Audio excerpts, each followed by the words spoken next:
Pesquisa Datafolha que mostrou, assim como a Quest já mostrou no fim de semana, que a maioria dos brasileiros é contra a anistia dos envolvidos nos ataques do dia 8 de janeiro. 56% dos ouvidos pelo Datafolha é contrária à anistia dos responsáveis pelos ataques golpistas do dia 8, lá no começo do ano, de 2023. Só que a dosimetria das penas, ou seja, o tempo de condenação dessas pessoas, isso divide opiniões. 34% consideram as penas adequadas e 36% gostariam de vê-las reduzidas, enquanto 25% gostariam de ver essas penas aumentadas. Ou seja, há uma divisão ali na margem de erro entre aqueles que gostariam de ver reduzidas daqueles que gostariam de ver essas mesmas penas, que consideram as penas adequadas. O Datafolha ouviu 3.054 eleitores em 172 cidades entre os dias 1º e 3 de abril. O levantamento tem margem de erro de 2 pontos percentuais para mais ou para menos. Thales, e esses números?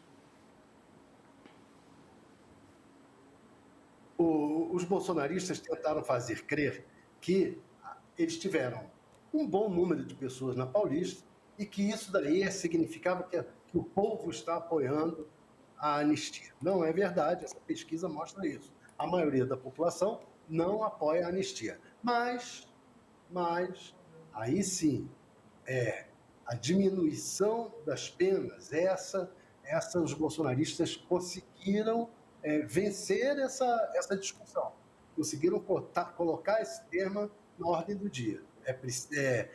A população está achando que houve um exagero na dosimetria das penas, e o caso da Débora, do batom, é um caso de sucesso do marketing dos bolsonaristas, muito embora a Débora não foi condenada só por causa do batom.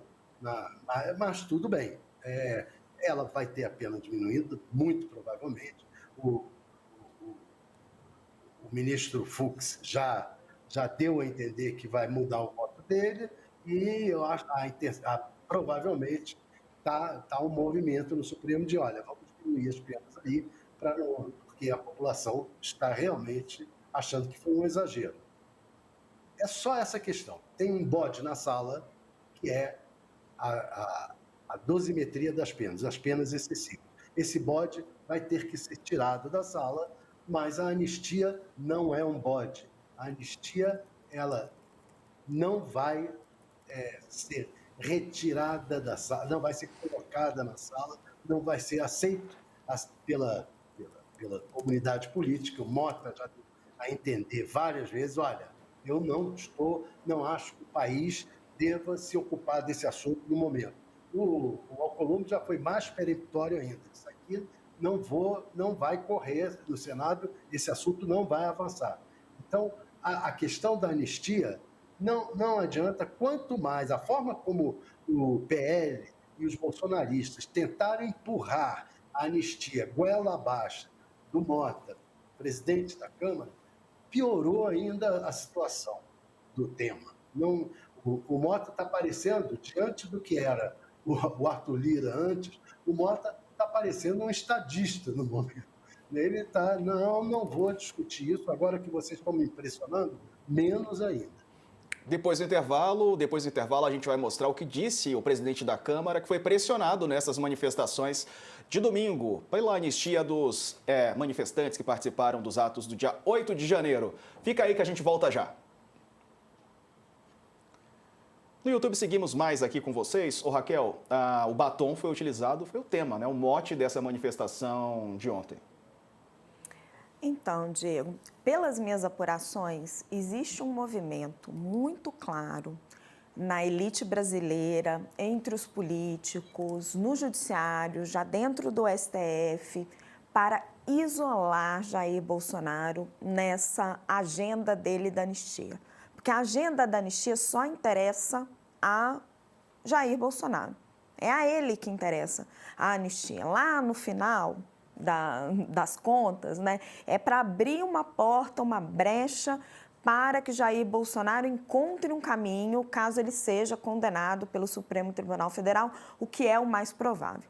Então, existe uma discussão dentro da elite política, ali dentro do Centrão, que envolve o STF, para desviar essa discussão para a redução das penas. E a gente percebe, pela pesquisa Datafolha, que esse é um tema mais sensível para a população brasileira. A população está mais sensível a esse tema. A população percebe que existe, é uma percepção das pessoas, que as penas foram muito altas, que algumas condenações chegam a 17, 18 anos, né? Isso para casos muito graves, mas tem ali casos onde não foram cometidas ações tão graves de violência, como é o caso da Débora. Ela vai lá e picha a estátua, uma estátua importante, uma estátua simbólica, mas, enfim, picha apenas com um batom e acaba ali sugerindo uma condenação para ela de 14 anos de prisão para 2 ministros. Ela ainda não está condenada, é só uma sugestão. Então, a intenção de que não surja, de que o bolsonarismo não utilize outros mártires, né? Crie outros mártires e comprometa todo o processo, deixando surgir, fazendo com que politicamente você consiga surgir oportunidades para lá na frente tentar salvar Jair Bolsonaro ou salvar os generais.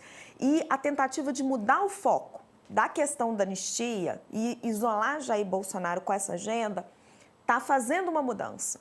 Então você percebe claramente uma movimentação no Congresso Nacional, entre os atores jurídicos, dentro do STF, entre toda essa elite, para mudar essa agenda e caminhar para uma discussão sobre redução de penas e não sobre anistia. Perfeito, a gente já vai voltar, eu quero ouvir o Thales também sobre este assunto. Agradecendo a você que nos assiste, deixe seu like aí na nossa transmissão do YouTube, participe assim como fez o José Luiz Febem, está aqui conosco, Fagner também, Fagner Oliveira, André Reginato, Zé Scott, Suzana, o Ronaldo Cruz mandou aqui um superchat, obrigado pela participação. Reunindo toda a nossa audiência, vamos falar sobre o que disse o presidente da Câmara, Hugo Mota. Ele comentou a anistia, pressionado durante a manifestação de ontem. O presidente da Câmara disse que vai tratar do tema da anistia com a serenidade que ele merece, mas disse que o Brasil tem outras prioridades. Ele disse ainda que é necessário ter sensibilidade para falar sobre as penas dos condenados por participação nesses atos golpistas de 8 de janeiro. Nesse momento, a Datafolha sai, né, Thales, mostrando que a maioria dos brasileiros é contra a anistia, mas acha, ali há uma divisão, tem muita gente que acha que as penas estão exageradas, né, Thales? Exatamente. Como disse, isso é um tema que está claro, e a Raquel também disse a mesma coisa, está claro, em boa parte, cresce muito, em boa parte do Supremo Tribunal Federal, e no Congresso também está claro que as penas são altas e a população também está sentindo isso. Foram penas muito altas, tem que dar uma diminuída e há até contradições, porque, por exemplo, aquele cidadão que tentou explodir um caminhão inflamável perto do aeroporto, aquele sujeito pegou 6 anos.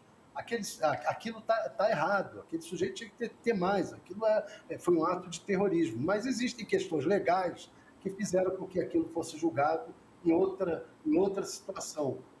Mas vão ter que rever isso para igualar a situação.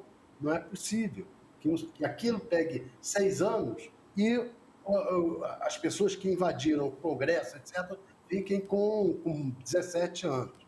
Vai ter que ter um meio termo aí na dosimetria. Isso está todo mundo achando isso hoje em dia. Não há mais tanta discordância.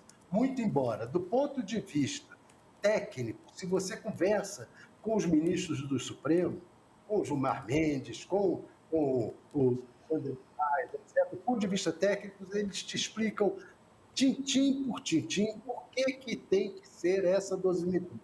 Mas o caso é que a justiça tem questões técnicas e questões políticas também. Essa questão da dosimetria é uma questão que já está politizada e ela vai ter que ser repensada dentro de parâmetros políticos. A questão da anistia, não.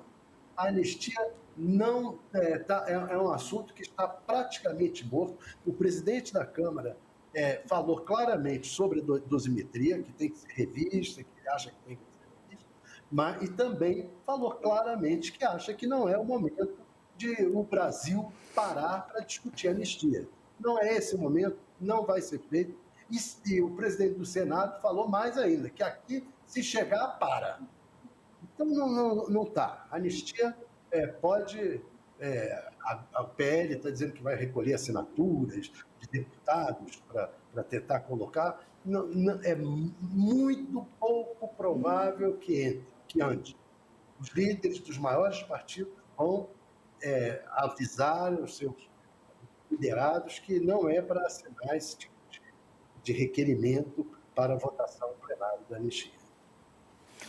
A fala do Hugo Mota, Diego, ela se alinha exatamente ao que eu tinha acabado de explicar. Esse movimento da elite política e jurídica do país, de que a anistia é uma pauta de Jair Bolsonaro, para beneficiar Jair Bolsonaro, tem que ser isolada nesse sentido, enquanto a revisão de penas é uma pauta que a pesquisa Datafolha está aí mostrando. Você tem ali uma fatia de mais de 30% da população que não é desprezível, que acha que as penas foram exageradas. Agora, como é que você consegue fazer a revisão dessas penas sem explodir todo o julgamento ali dentro do STF? Eu fui tentar apurar isso dentro do Supremo Tribunal Federal.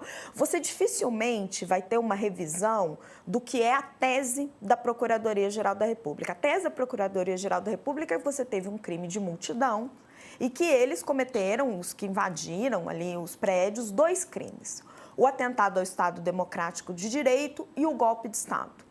Por isso que as penas ficaram tão elevadas. Muitos criminalistas questionam isso. Eles dizem que é impossível você cometer os 2 crimes, que um seria consequência do outro. O ministro Luiz Roberto Barroso chegou a questionar isso naquele momento, mas o plenário entendeu que não, que estavam se acontecendo os 2 crimes. Então, não vejo o Supremo recuando nesse sentido. Agora, vai haver uma tentativa de reduzir as penas, em alguns casos, olhando caso a caso de novo, para evitar o surgimento desses mártires políticos, como o caso da Débora do Batom, de outras formas. Você pode achar prisão, mandar para prisão domiciliar, como foi o caso dela. Você pode liberar por idade, você pode ver bom comportamento, você pode ver, por exemplo, as mães. Então, tem várias formas de você ver fatores não agravantes que o Supremo pode ir olhando em cada caso, em cada condição, para ir liberando essas pessoas e minimizando esse dano. Isso já está ocorrendo lá dentro e vai acontecer cada vez mais, segundo o que eu apurei. Eu acho que é este caminho que está se tentando para tentar uma harmonização, aí, tentar se encontrar um caminho de consenso. Não por meio da anistia, mas tentar se encontrar um caminho de consenso por meio de redução das penas para essas pessoas que cometeram delitos menos graves. Porque o que as pessoas precisam entender também de uma maneira muito clara é o seguinte: se você dá uma anistia para as pessoas que invadiram os prédios dos 3 poderes, você está dizendo claramente para as pessoas que tudo bem você cometer atentados contra a democracia brasileira. Né? Você quase que estimula novos eventos como esse. E isso não pode acontecer. Pois é. Ô, Thalys, como é que você viu o tom adotado pelos participantes da manifestação desse domingo na Avenida Paulista, né? Bolsonaro falou, o pastor Silas Malafaia sempre é mais incisivo, os candidatos ou pré-candidatos presidenciáveis, né, que nem tem pré-candidato ainda, mas os governadores que se colocam como alternativa participaram, 4, né, pré-candidatos, assim, se eu posso citar assim, o Tarcísio, também o Caiado, o Ratinho Júnior e o Zema, né, participaram e falaram rapidamente também os governadores. E aí, Thalys? Eu acho que o tom adotado acabou atrapalhando o próprio Bolsonaro. Porque, primeiro, o caso do Hugo Mota, por exemplo, as pessoas lá que criticaram ele, Malafaia e companhia, que criticaram ele, só fizeram com que ele esteja mais avesso a colocar a anistia em pauta. A pressão ali, daquela manifestação, o tom da manifestação de enfrentamento com o presidente do Congresso, portanto, com o Centrão, Essa é outra questão que essa manifestação deixou claro. É, partiu-se para um enfrentamento entre os bolsonaristas e o Centrão, coisa que até agora não tinha ocorrido. Isso enfraquece o Bolsonaro, ao mesmo tempo em que o Lula está se fortalecendo com o Centrão, com essas viagens, com essa aproximação que ele fez com o Mota, com o Davi Alcolumbre, etc. Então, estrategicamente, não foi uma manifestação grande, mas não foi grande o suficiente para bater no martelo, pressionar o Supremo, pressionar o Congresso a mudar, a fazer o que o Bolsonaro queria. Não é. Ela foi grande, mas não foi nem próximo do que eles tinham imaginado. E tinham anunciado, né, 500 mil pessoas, 1.500.000 pessoas, mas nem próximo disso. E, por outro lado, veio causar raiva nos membros, na direção do Centrão.